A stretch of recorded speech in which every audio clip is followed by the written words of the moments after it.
Yes. Yes. Yeah, I was actually talking about this earlier, talking about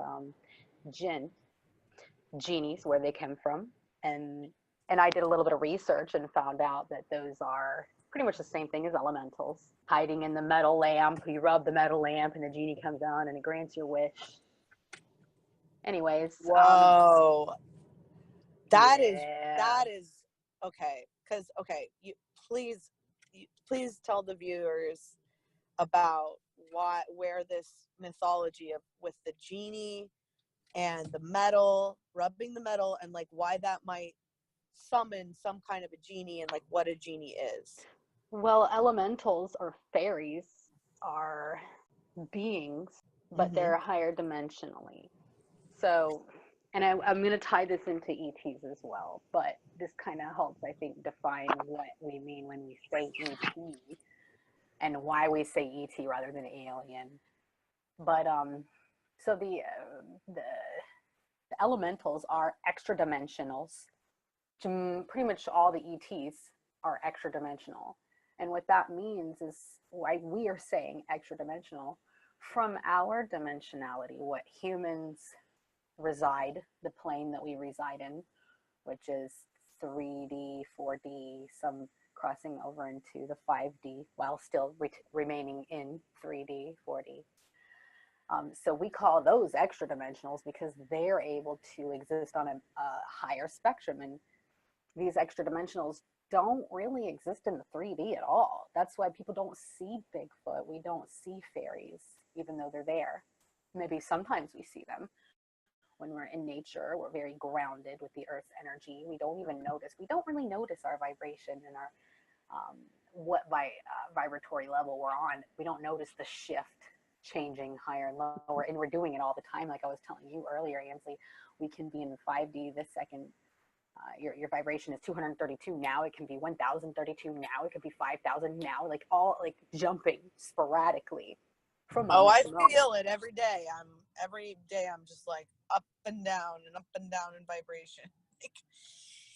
So extra, yeah. Well, first of all, I'll answer your question about why well, they call them elementals because they're attracted to certain elements. So the sprites or like a mermaid type of fairies are attracted to the element of water.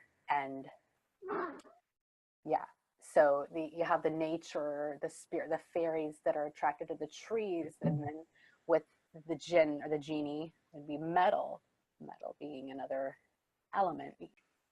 And So would it be more extraterrestrials, accurate to call them EDs? you can call extraterrestrials EDs. That's awesome. Yeah, because they're higher dimensionally. So ET means extraterrestrial, meaning not on Earth.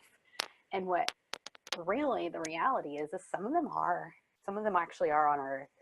And they're not alien because the definition of alien means completely and utterly foreign DNA to us. And as we know, we share DNA with a lot of these extraterrestrials. So this is why extraterrestrial is a more accurate thing to call them rather than alien, because most of the ones we're communicating with them because they're our cousins. We're connected to them in that way because you only attracted to the vibration of first. We're kind of linked in our overall. How do we know what's that? I was going to ask you, Cheryl, how do we know what's our thinking, what's a ET's thinking, and what's another person's thinking? And how do we know if someone is on Earth or not? How do you discern if they're of the Earth or extraterrestrial, meaning really not of the Earth? One of the things that I've come to learn is that many of my thoughts aren't technically just my thoughts. So we exist in a hive mind. So as other entities, when we're engaging vibrationally, we're having the same thoughts as them. When you're in nature, you're having the same thoughts as Gaia or the fairies or whoever's around. So you can say, well, how do you differentiate my thoughts from theirs? You don't. You can't. Because at that time, they are one.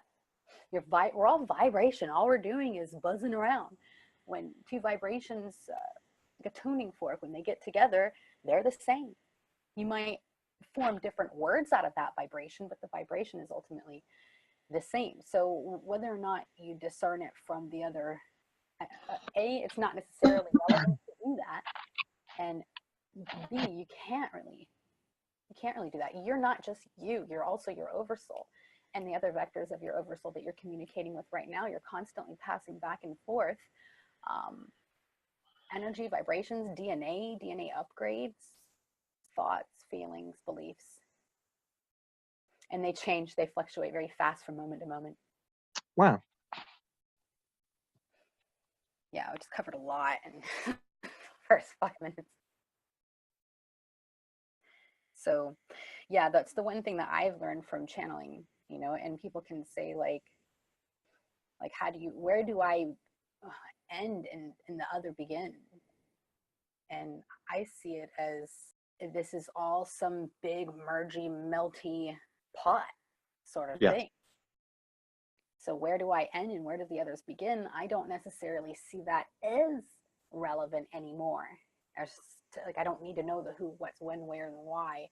I just know, and I just accept, and I just flow. Mainly, it's just complete allowance. I am my oversoul. And there's even an entity that sort of governs that oversoul.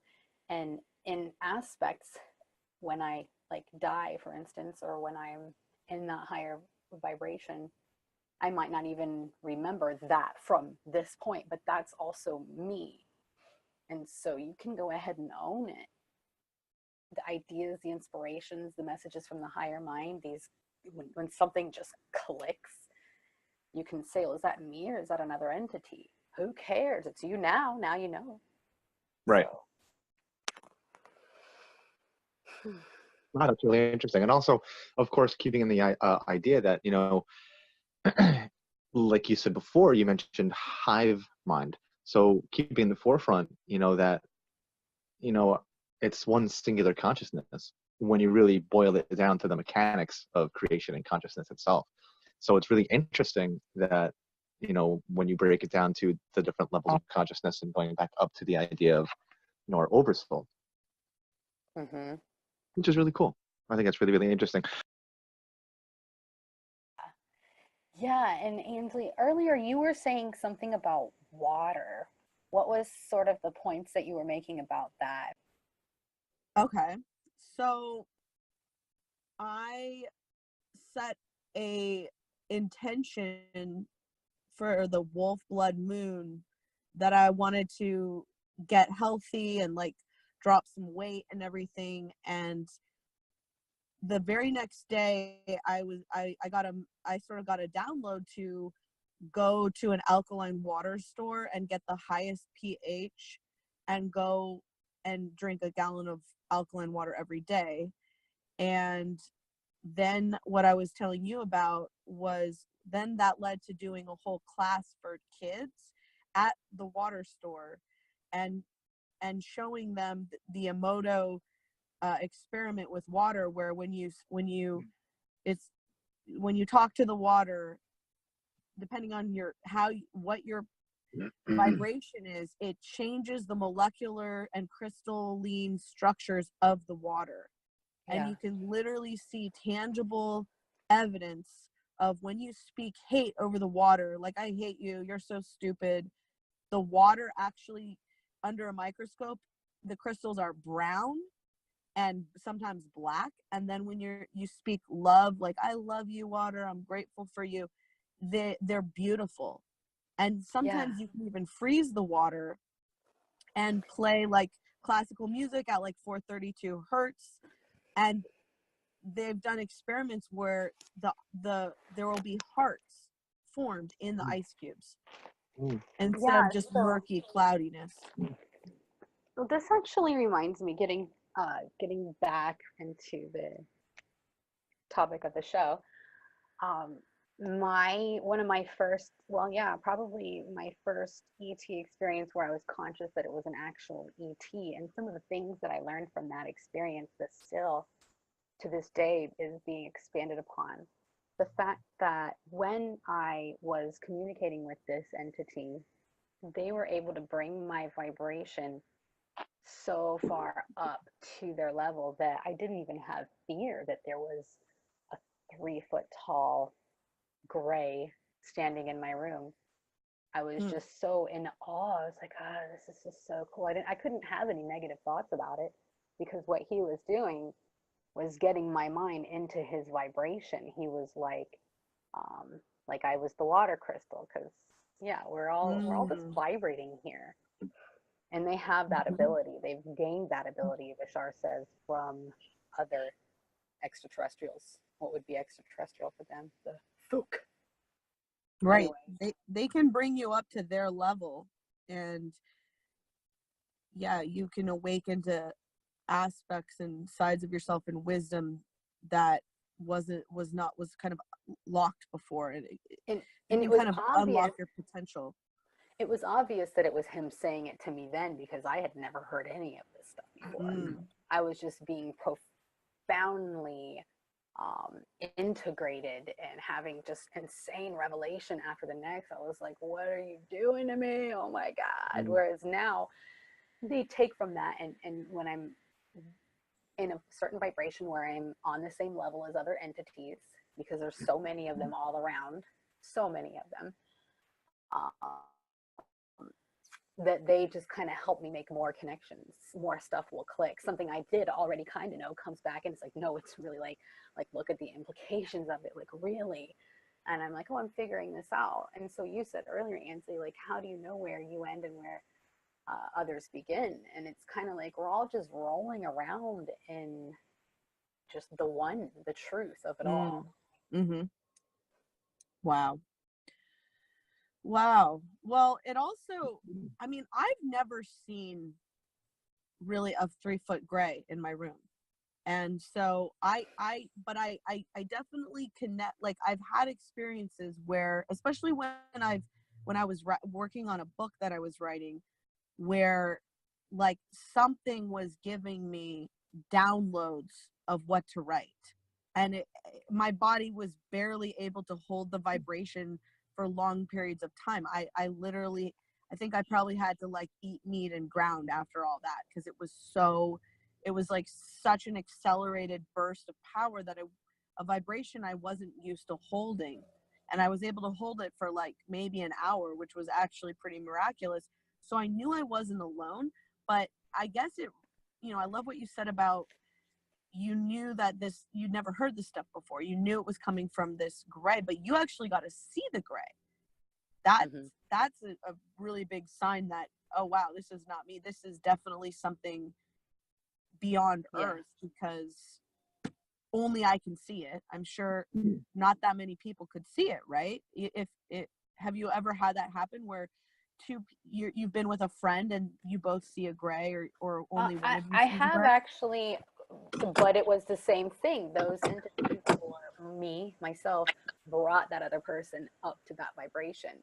And even I've seen a whole room full of people, an angel brought them up to that. So, these are all different experiences.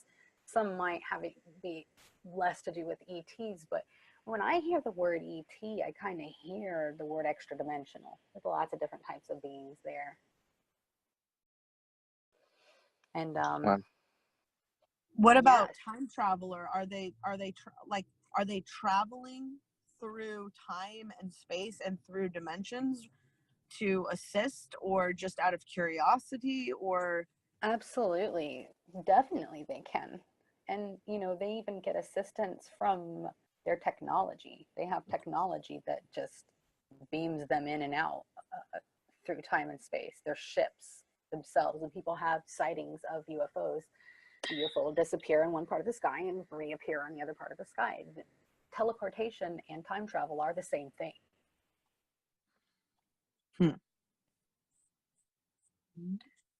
What they do is they vibrate at the frequency of that place and time. That's how they move from point A to point B. Point B has a different vibration slightly than point A.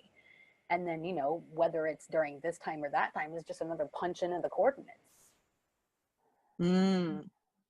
So a ship is an extension of their mind. It just does more of what their mind can already do.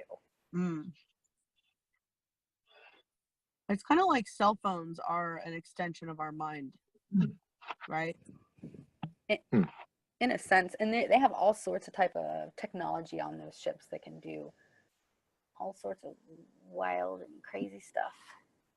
Well, I think, to take in consideration at the same time, a lot of the times we need to take it on a case by case basis in regard to the different civilizations or types of species of extraterrestrial that are here on Earth. Now, Ansley, you had a question before if they are here to assist or if they're just here to observe. And I think there are many different types of species that do, they have many different agendas. We might already know that there is a hybridization agenda that takes place in regard to the tall grays and then what we call the grays. There's also, not to be like a fearmonger, but there are malevolent and benevolent beings as well. Well, here's one thing. Me and Ansley were talking about archetypes earlier, and a lot of these so-called malevolent species, it's not necessarily that they're evil doers. It's that, remember, Ansley, when I said that our oversoul governs, an archetype will govern our oversoul, and literally there's even an incarnate being on some, maybe not incarnate is the wrong word, but a being that exists with a mind that thinks out there, that's a part of our oversoul, that's a manifestation of an archetype itself. And so all archetypes are relevant, all of them are necessary, because without love without hate we wouldn't have love, and vice versa. So the duality is necessary. So there's some entities, like for instance the draconians, because there are no such thing as reptilians anymore, they're extinct, they've evolved. The closest relatives to the draconians besides, to the reptilians, besides the draconians, are us. Wow. So, okay, so when I hear draconians, I think of Dracula, and I think of vampire culture where people like hang out in coffins, and it's kind of it's a little too close to death for my preferences. Is there any kind of a link there?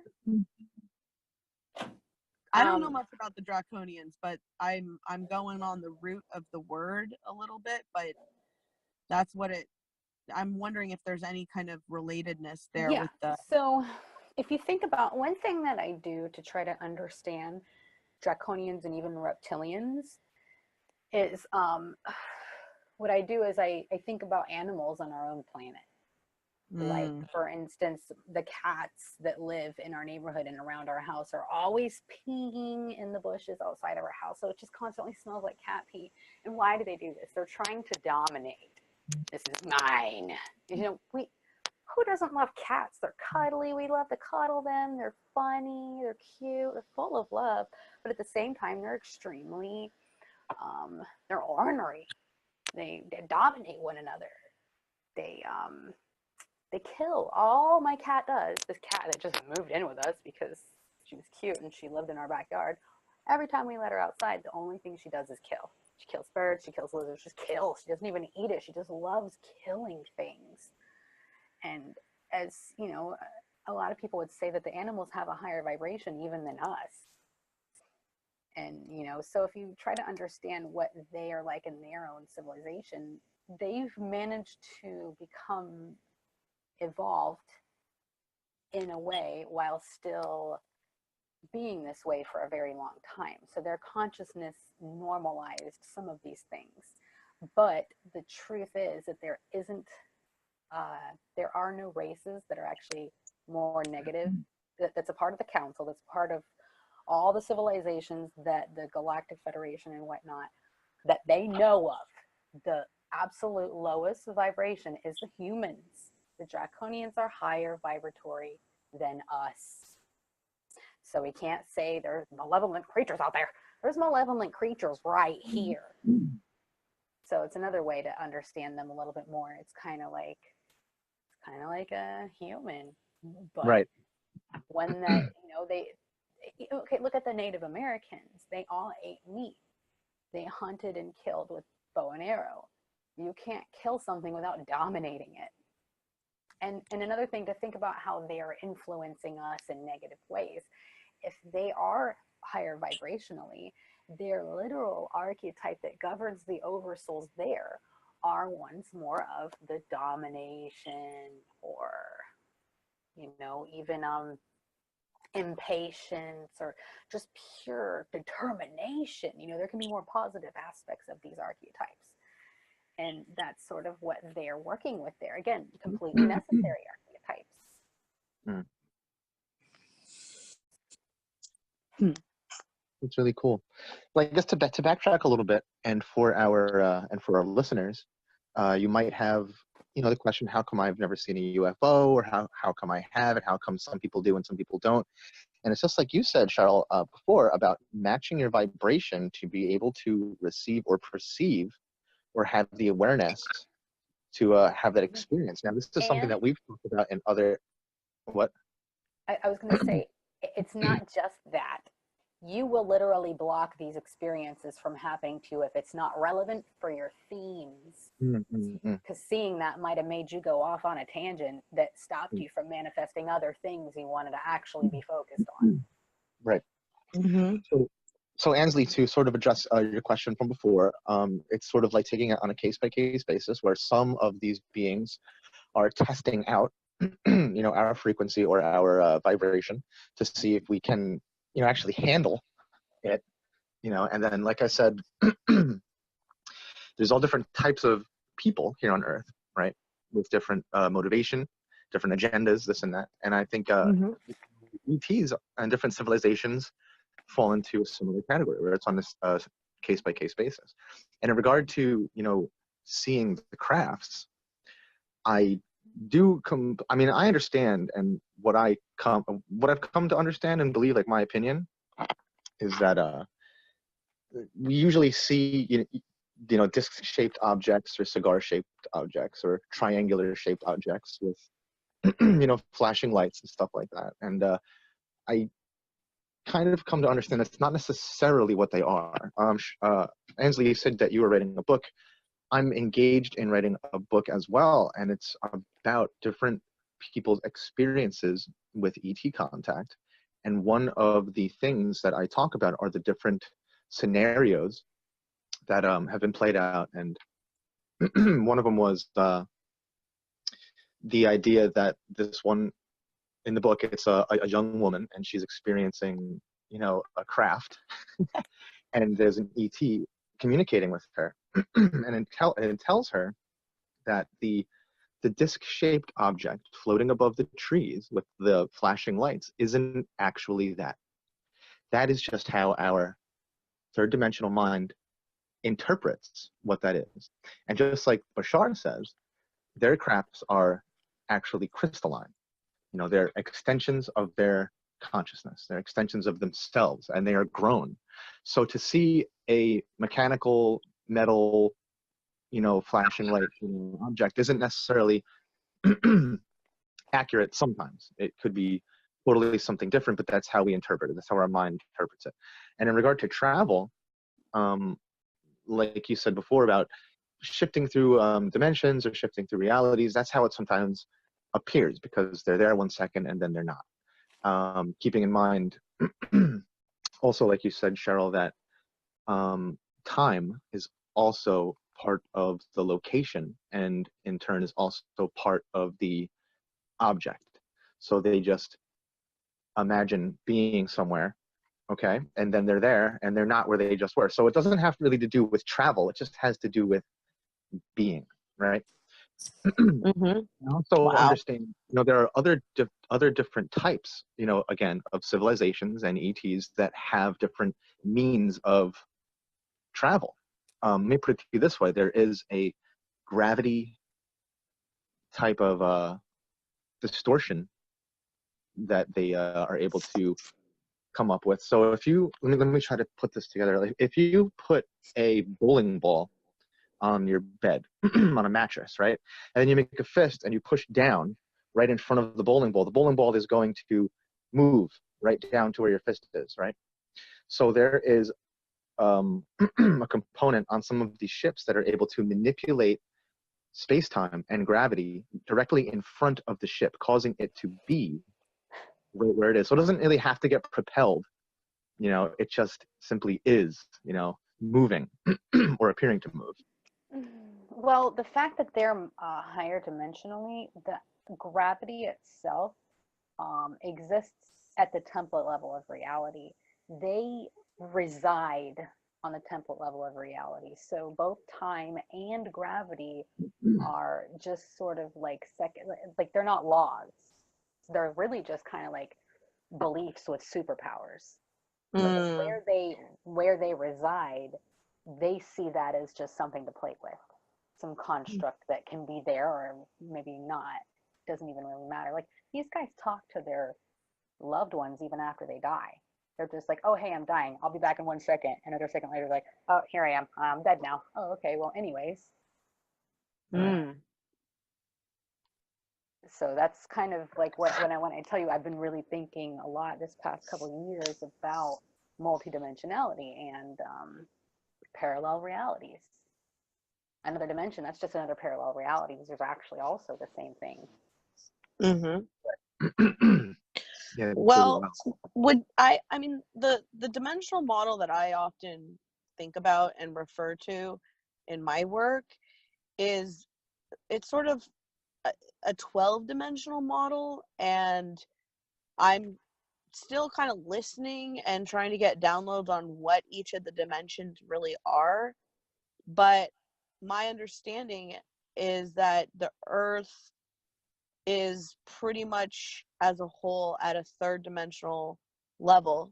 And I'm sure you could correlate that with frequencies as well, but I could be wrong. And then the emotional body is more the 4th dimension, and then the 5th dimension's more of a heart space. And it's sort of my understanding that the Earth is trying.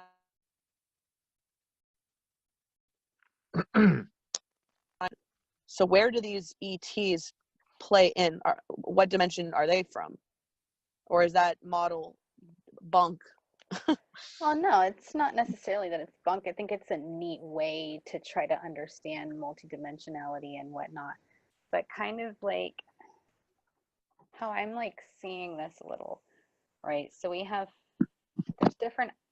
there's actually different definitions of the word dimension. Like another dimension can be, okay, you have width, length, depth, which is what they call 3D, or you have gravity, time, and space. So this is just different ways of sort of looking at it. There's different time streams. Those are also called dimensions. There's different aspects of you, of your own self. Who you are with your kids is different, or the teacher archetype you embody is different than like how you are with your husband. The lover archetype is different than how you are with your mother. The daughter archetype. These are different dimensions of you. So when I say the word dimensions, it's almost like I'm just saying aspects. And so I see dimensions as more of a abstract, floaty thing rather than trying to like really pin it down. Are we talking about time, space, and gravity? Are we talking about length, width, and depth? And so I actually look at length, width, and depth more, because we see 3 dimensions. You can only go forward, backwards, side to side, up and down. What do you mean there's more?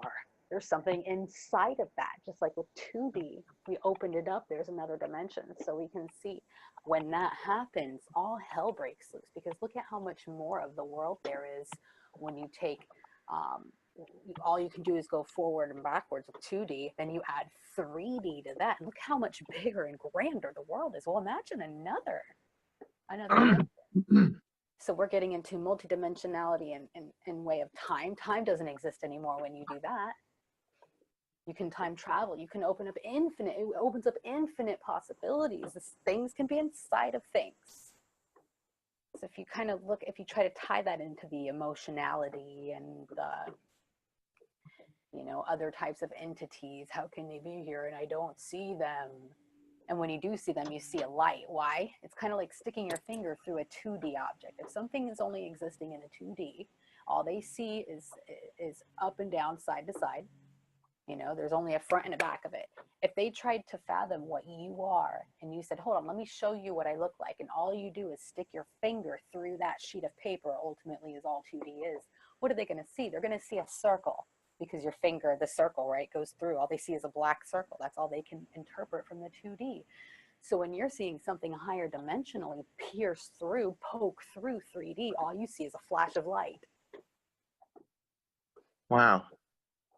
That's only the tiniest, absolute nothing type of aspect that you can see. You can't really fathom what that being is like at all, what it feels like, what it's known like. Well, you can, because we're raising dimensionality. But we just see the, the regular 3D that we are. We can't fathom what it's like to have another dimension, but we are actually raising. That's why we're able to all of a sudden, I got a huge download. You just poked your little head up into the other dimension and saw everything, Wow. Wow. So when you get the way I look at it, when you're talking about 12D, I'm like, I'm not even going to worry about that. I can't even fathom 5D. Right. Wow. Right. I mean, it's like we get glimpses of 5D, but we're not used to it. We're so used to 3D. We're so and you're right. Gravity is just a belief, right? Gravity is just a belief. How deep is that? This is why, what some would call miracles are actually very natural. It's just very rapid shifting of beliefs. Oh yeah, miracles are the norm in 5D. If you would be like, wow, to a miracle, an entity in 5D would be like, what? What are you talking about? What's so amazing about that? That's just how they live in synchronicity. Right. And they think of something that manifests right before them. It's like a dream. Like how when we dream, we think of something and bam, all of a sudden the whole where we are just drops away and now we're in a forest. So that's kind of what it's like to be these higher vibrational entities. But they have more control, more awareness, they're calm there. Nothing's shocking them and surprising them. Their beliefs are in order, so they're not getting hit with that. Examples of everything negative in them being manifested before them, freaking them out all the time. When we go up in dimensions, sometimes it's chaos. Right. We can't, like, I fully believe when I do go up in higher dimensions, I have to stay out of fear, because like even certain cities have faster moving energies. And so I have to be kind of careful when I'm in certain environments, because if I indulge in too much fear, like things will go south real fast, and I don't really want that experience. But then when I stay in love and gratitude and appreciation and refuse to really let the fear creep in, I can really work with those fast moving energies and enjoy them, and enjoy those cities that have them and those people that might summon them. Yeah, for sure. Another thing I just was going to add, I didn't get to say earlier when you were talking about showbiz and you were talking about like how powerful these people are and you just feel like there's entities there. I was going to say people who are doing playwrights, directing, acting, because what they're doing is going to be viewed by many different people. Some entities will be attracted to that because they're wanting their message to get across to many people. So they'll influence these people that are writing these stories and putting this stuff out. Wow. Just for that reason. Yeah. Wow. And then, I mean, it's almost like a mastermind gets formed. Like the three of us, we're a mastermind, and we're kind of opening the conversation up to oh hell yeah, YouTube world and Facebook world, and who knows where this will lead. But this is almost a mastermind, and I'm glad you said that, Cheryl, because I honestly felt some entities like that we were talking about them. They're like, oh, they understand us. They're talking about us. And I felt them kind of show up on this call. Oh yeah, they'll like rejoice in a sense. They'll be like, thank you for finally noticing us. Thank you for like letting people know about us. You know, they're glad that they're being acknowledged or something. It's interesting. It's like justice or something. There's so many entities connected to every single person all the time that the fact that we think we're alone is an utter joke to them. They're like, they're like face palming. Really? Oh my gosh, we need to make some memes. Any viewers out there good at making memes, please make us some. Yeah. That's funny. That's really funny. Yeah. Oh. We are not, none of us are alone. None of us Yeah. are alone. We have how many entities attached to us at all times? It's just that we're vibrating, we're rolling around in this hive mind, vibrating with this idea and that idea. And every day is a new you, it's a new idea, it's a new, you're meeting new friends all the time, and you think you're alone. You think that you just spent the day at the office, or, you know, hitting the gym, and you got lost in your own world and you went all phantasmical and you're like, oh God, I just zoned out completely. Well, you just made a new friend, and they're like, oh, I have this new friend and he's like this, and you don't acknowledge them at all. You think it was just you, yourself, or something. Like, oh, I just went off on a tangent. Wow. There. Yeah. That's really interesting, because I feel that I will connect very deeply with people, humans, not I mean, there are some ETs that like to connect with me, but I'll connect very deeply with humans. And then it's almost like they will just disappear. They will just fade. It'll go south so fast. And it was like, wait a second.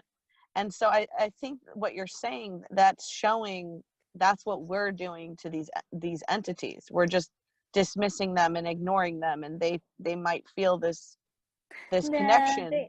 They don't really care. They knew a lot of times it was just meant to be a one-time meeting, just like with you and that person. You were supposed to exchange something really quick, and that was it. They don't really feel that. I'm just kind of, you know, beefing it up in a sense. They understand. They know what they're getting themselves into when they meet a human. But there's certain humans that they it's almost like, I sometimes think about how the observer concept, and I think about how we all watch. See, I think that everything in the physical has a spiritual expansion to it. So we all sit around and we might watch Netflix, and we are like, oh wow, I really like that character. I mean, it's funny, I have to just reference the show The Good Place, because that show, it's with Ted Danza and Kristen Bell, and it's the writers are really biting off a big chunk. And I'm surprised it's so popular among the masses, because it introduces a lot of the things that you're talking about already. The two of you are talking about on this call. They're all kind of in this show. So it is kind of, I think people are definitely getting exposed to a lot of these concepts, like, you know, instant manifestations and just the portals and the dimensions and the beings and the different entities and everything. And yeah, so, you know, sorry to change this a little bit, but Trent said something earlier that I just remembered about how there's different agendas and whatnot. And I kind of see this, yes, but I also see that there's a similarity in a lot of the agendas of those extraterrestrials that are contacting us now, even if they're not a part of the hybridization program in that way, they're actually still kind of a part of it. So I'll first explain by saying that we literally have cousins out there that have our genetics, that we have been hybridized. We're hybrids to begin with.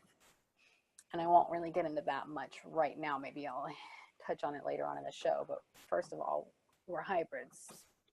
Second of all, there's other races that were further hybridized. And these entities are a mix of the greys and humans, and they have other abilities, other ways that they look, things that they do, ways that they think. They're not ready to integrate into our society, so they live elsewhere. And there's everything in between.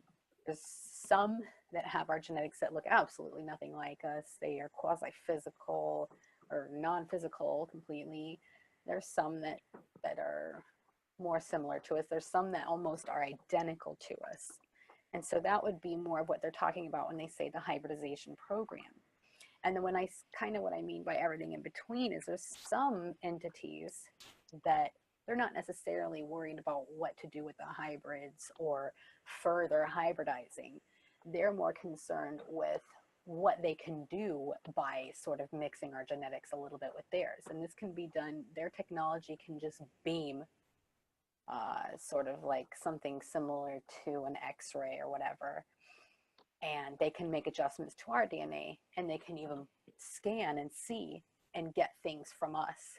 So they actually learn from some of our challenges. They're like watching us like a movie, and when they watch us, they're gaining a lot of insight, because there's not many places with the amount of contrast, and there's not the power that humans have. We are not, just because we might be lower vibrationally at the moment doesn't mean that the energy contained within isn't absolutely miraculous, even to these other beings existing in way higher dimensions. They're looking down on us like, look at that powerhouse, look what she's doing. Wow, you know, if she can do this, imagine what we are really capable of. Like, how are they doing this? How are they doing so much so fast, making so many connections, and you know, they're not exploding. Like this is amazing to them. So they want some of what we have, just like they help us attain more. They can actually see places in our DNA, because they have a sight. DNA exists in a higher dimension. They can see our DNA sleeping, and they can be like, whoa, look at that node about to pop on. If we just poke at it, she's going to have a trippy vision, you know? And then we become more of ourselves. Hey, I helped that human become more of herself just then. So these can be entities that don't share any genetics with us at all. They can do that for us, and we can do stuff like that for them. Beings that are so different, you can't even fathom how they exist. Like Arcturus, Sirius. I like what you're saying about the animals. Like, what are some of those links? Like, what animals are like Arcturians or a lot Syrians? of different animals have more connection. They're alien. Well, there's plenty of animals on our planet that are completely alien to us. So we have aliens that exist in our planet, and the animals in the animal kingdom that are terrestrial. How do we get the bees to not get extinct? Because they seem really important. How can we solve this problem? Can ETs help us? Well, I think they are helping us, and not only that, but even, I don't think bees will become extinct, but even as their numbers dwindle, other things that are pollinators will evolve and take their place. Whoa. Honey dripping from the flowers. I mean, there's sweet nectar dripping from the flowers. It's not just going to drop into the ground and disappear. Something's going to come along and eat it, and when they become nourished, they're going to multiply more and more, and we're just going to have more dragonflies or butterflies or whatever. Wow. Everything will balance itself out, and again, ETs will make sure that we don't become extinct. There will be versions. Really? Oh yeah, there's versions of our planet that will stay intact because of the ETs. There have been bombs that were released and then somehow just disappear. They blip into another time and space, because ETs are watching everything that those powerful people are doing. If a bomb drops, it's because the ETs allowed it. They're like, okay, we'll let this one slide. But there's been some that they didn't let slide. And again, there's like motherships that just house some of the important animals, and our even elementals and everything will live on those other motherships that you go into the mothership and it opens a dimension that seems infinite. There's a whole land there. That makes sense. DNA can be kept preserved there in its own way without actually being incarnate, if that makes sense. No, I think it really makes sense. Also, in regard to, you know, us being in the third dimension, when it becomes the idea of, you know, approaching a mothership or a scout ship or something, we can see that, you know, if we were to go inside, it would be distorted. It wouldn't be an accurate reflection of what we're used to. So you can, you know, for argument's sake, you know, be escorted into like a scout ship or a UFO, right? And then it would seem like it would be a particular size, but once you enter it, the rooms and the area and space inside would be completely different than what we thought. So it has, I think, to do with just our perspective on it and how we interpret and process those types of things.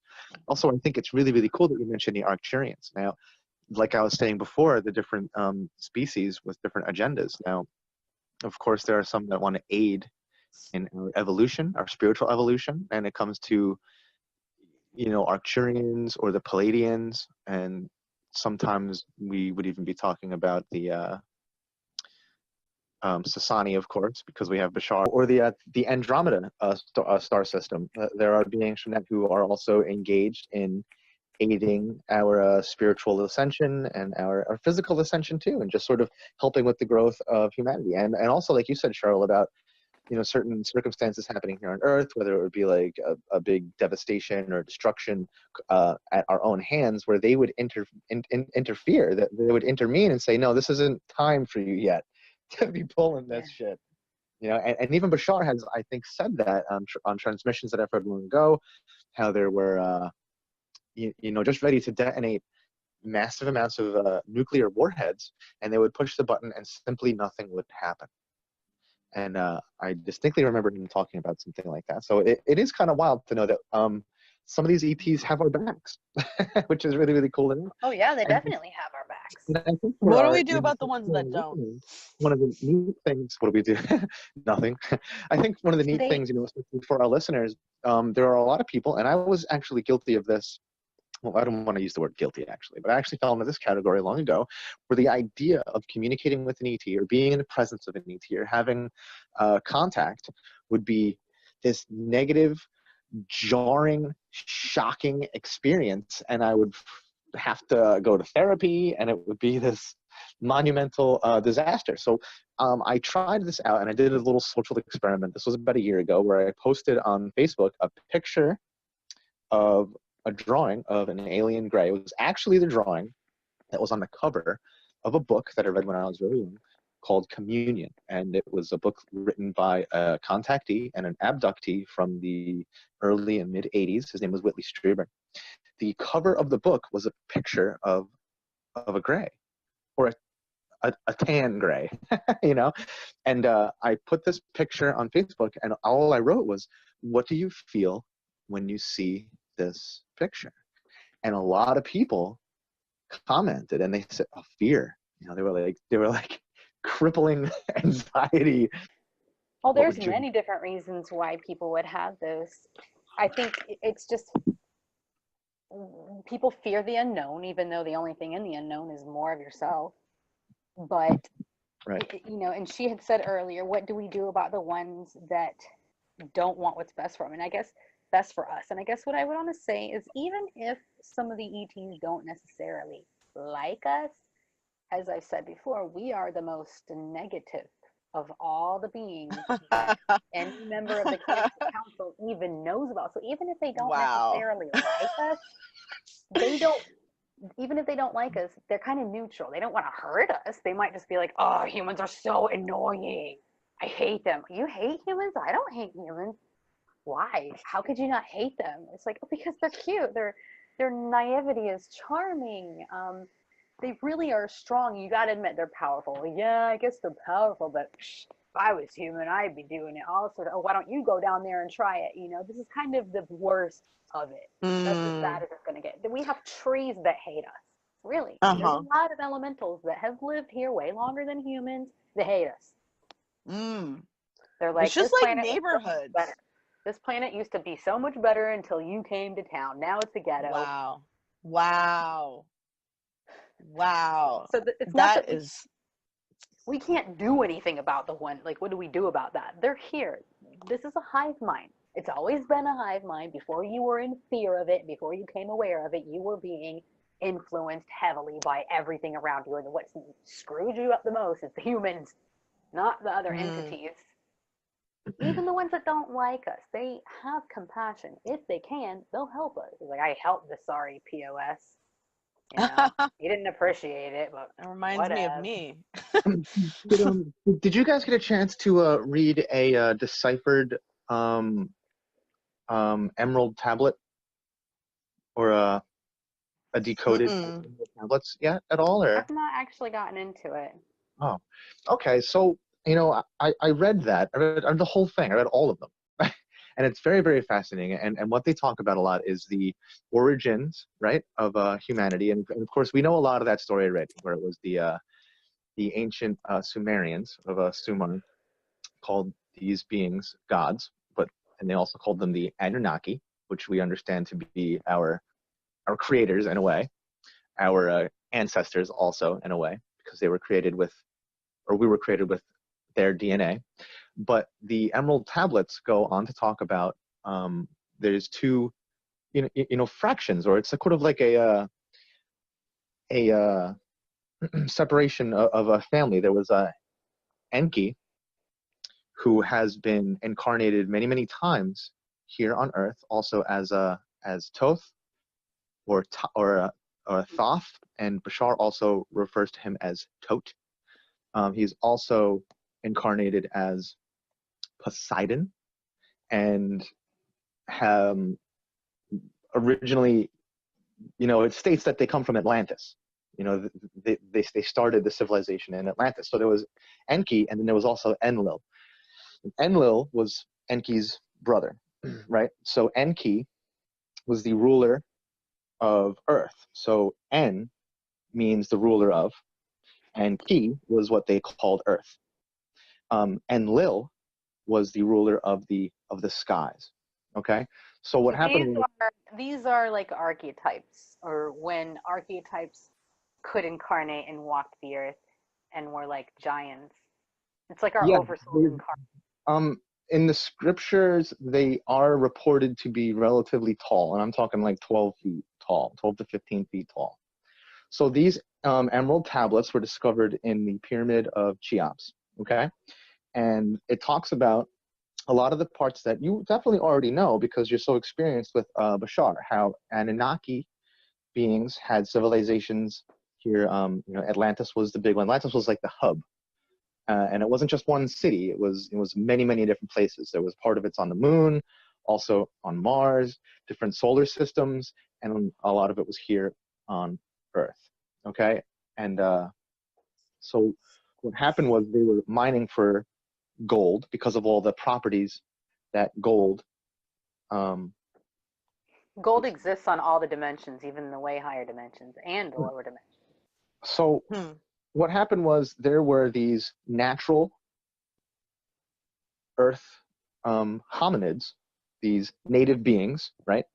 So they had these beings to help them mine for this gold. Now, before they decided to do that, the natural, hominid, the beings that were on Earth were kind of just doing nothing.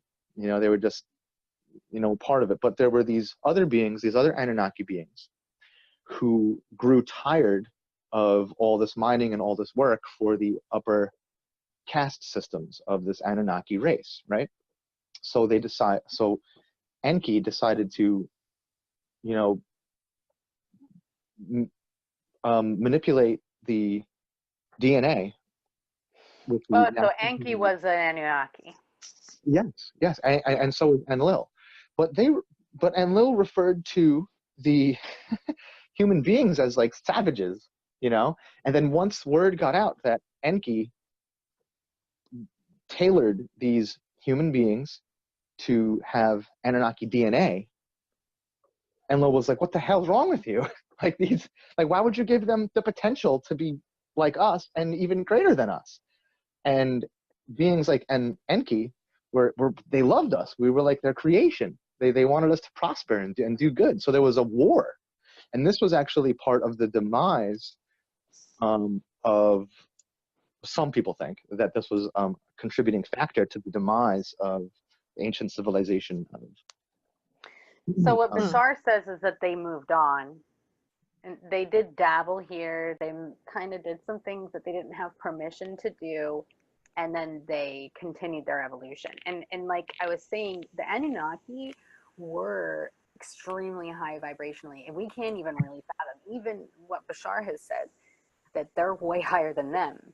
That they're so high that we've lost touch completely. They're even higher than Sirius. And so back then they were literal, like I said, they were more like archetypes incarnate. And it's super interesting what you're saying, especially paired with what Bashar says. And I wonder if Enlil was female, and if that's what the original human was named after, Lilith. So Lilith came first. She was too wild. They created Adam, and then Lilith something happened. She was ended, so there's no more Lilith. Then they created Eve. the upgraded version of the human.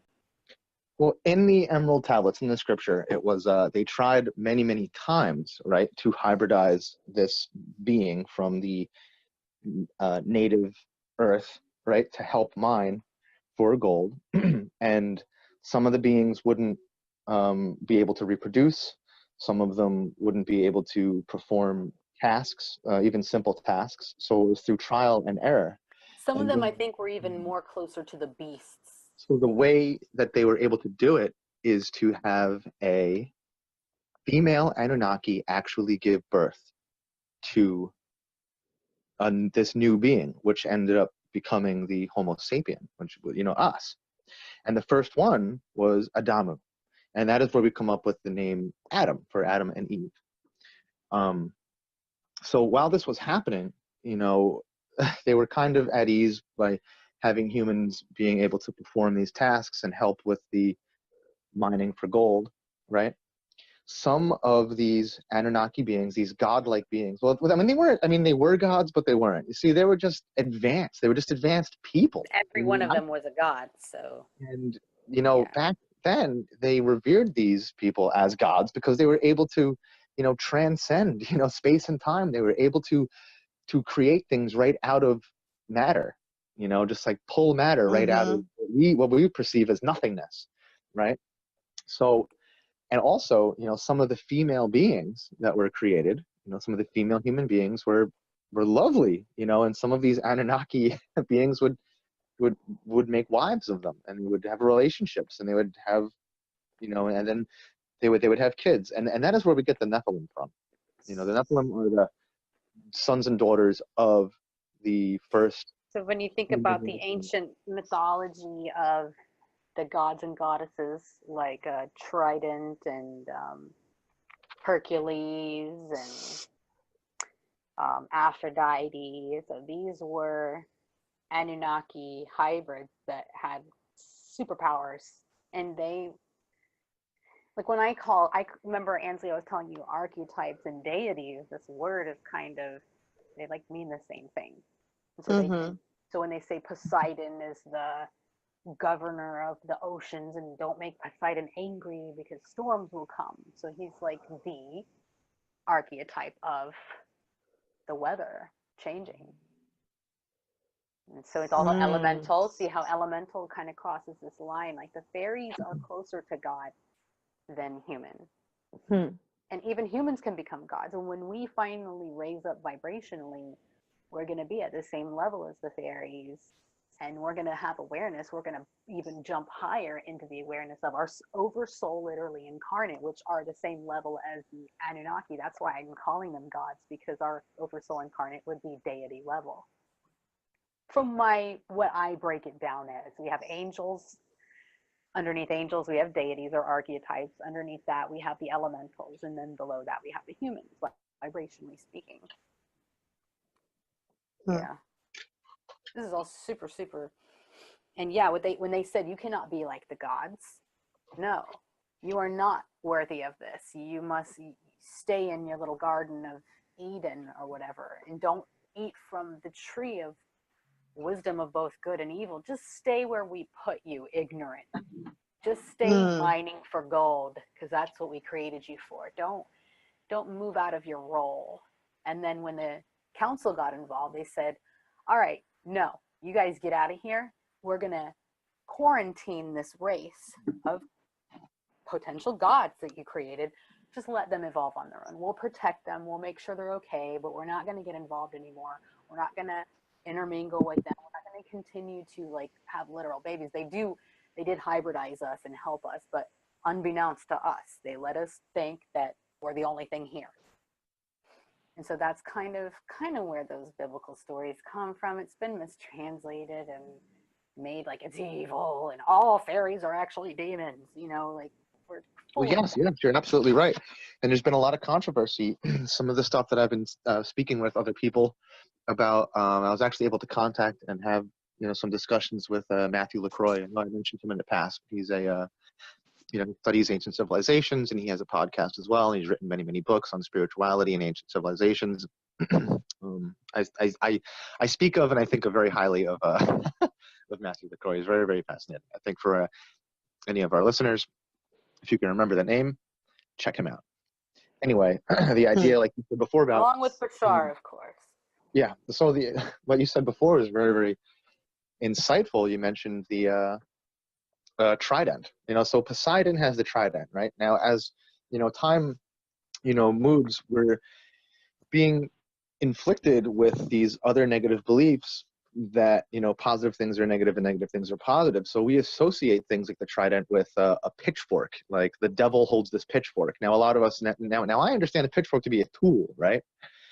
But the devil holding a pitchfork comes from the idea of this big scary Anunnaki looming authority figure wanting to keep human beings in the lower vibration to just do a task, to do a simple task.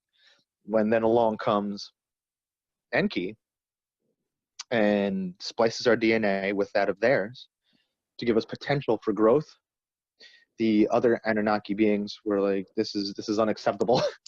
this is crazy. Why would you do that?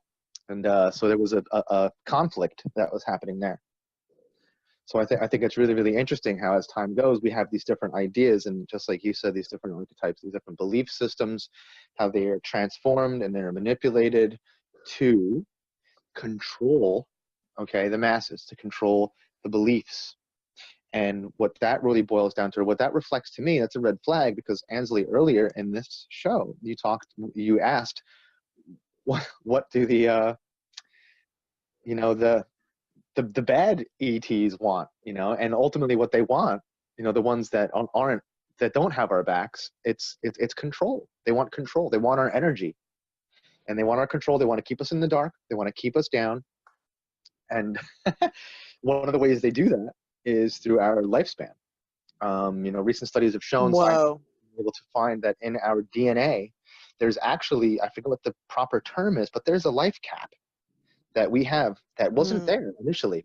Many years ago, centuries and centuries and centuries ago, human beings lived to be very, very old.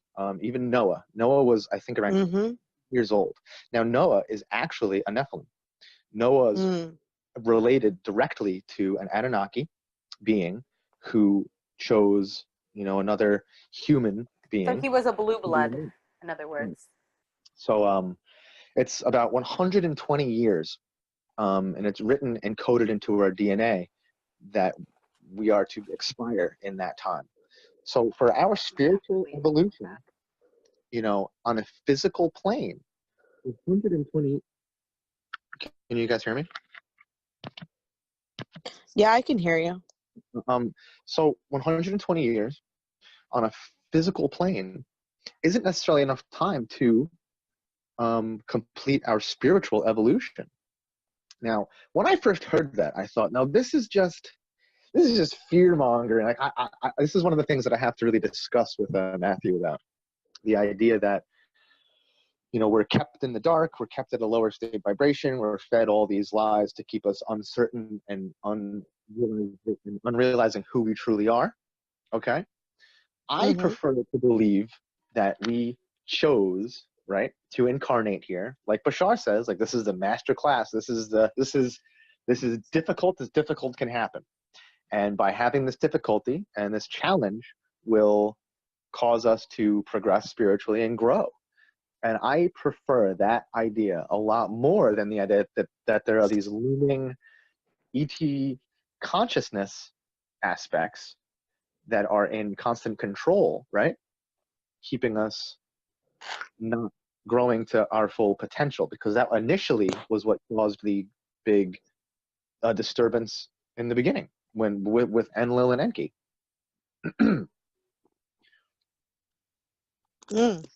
Yeah. Wow. Well,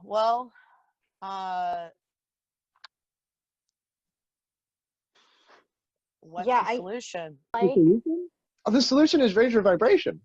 The solution is just like we talked about in another show about low vibration foods and low vibration activities and really understanding what's best for you. And, I truly stand by with what Bashar says about acting on your passion. When you're acting on your passion, your vibration is raising. And Cheryl knows this, and she was just about to say it just before when you were talking about when you were writing. And you felt like there was entities that were sort of guiding you and like lifting you up as you did your thing. And she said this before, and we all know this. When you're following your passion, that is truly when you are becoming more and more of yourself, right? So I think, to sort of piggyback on what Bashar says, is that's the way. It's simply just be more of yourself and act on your highest excitement. And when it's something that happens, a circumstance that happens that you don't prefer, change your perspective to one that you do prefer, because we can find a way that we can prefer to perceive any circumstance, even if it's just as simple as viewing an unpreferred circumstance, right? So we can be more in touch with a circumstance that we do prefer, Mm-hmm. And, I do understand it can be a challenge, and it might be easier, said than done when we're really faced with, trial and tribulation, when we have to, and I do this too. Like there's a lot of times where I'm finding myself feeling frustrated or pressured, and I have to really look at myself and say, all right, so I'm experiencing this. Why? Why do I experience? Why is it important that I experience like this? And how can I look at it from another angle? The same situation on a way that I can learn from it and grow from it. Yeah, that's what I've been really trying to do, is ask, like, not fight it, just be like, okay, well, why is this the case? Because contrast helps us expand anyway, so I guess it's all just part of the master class, part of the mastermind. Right. It's super interesting. So I think one of the neat things, if I could recommend, get a hold. I mean, you can Google it. You can find many different people that have deciphered and decoded the Emerald tablets, and give that a read. I mean, it's very, very, very fascinating. Yeah. It's wild. Yeah. I kind of I kind of channeled a lot of these answers, I think, but it would be really cool to read what they have to say. So if you have any links, maybe we can. Yeah, I'll give you a link, and then maybe you can post it in the description for when it gets posted. If anybody else wants to see, there's a lot of different material and a lot of different, ancient, scripture that has been written about this exact stuff. And I'm talking about the Epic of Gilgamesh, the of course Emerald tablets, the Sumerian tablets. There's so many neat things, and it's all connected. It's all basically the same stuff. And this kind of goes back to a point that I made in one of the shows quite a while ago about how everything is very, very much connected. And when it comes to talking about extraterrestrial civilizations and contact with us, we when we look to ancient civilizations here on Earth, it's so connected to the cosmos. And I think that might just go hand in hand with the one episode where we were talking about shamanism, how everything is so connected spiritually, whether it's things that happen on Earth, things that happen in the universe. Yeah. So do you guys want to, I guess we'll wrap this show. Yeah, I think we can wrap it up. There's so much more to say. We kind of talk about a lot of these things on all of our shows, but it was really great to just focus on ETs and sort of get like whoever's out there listening into our perspective about that, because me, you, Ansley, we really vibe when it comes to these ideas about ETs, and I really recommend Bashar, of course, once again, and just love to talk to you guys. It's been really cool. Awesome. Cool. Well, thanks again for letting me be a part of this show. This is fantastic. I really enjoy it, and I hope that our listeners too.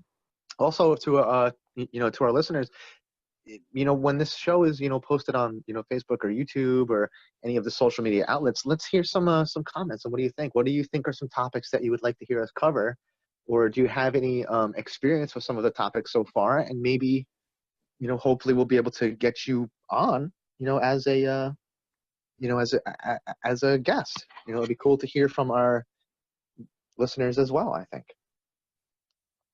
Yeah, definitely. Whether you agree, whether you disagree, it would be really cool to hear any other perspectives as well and other experiences that people have Yeah. had.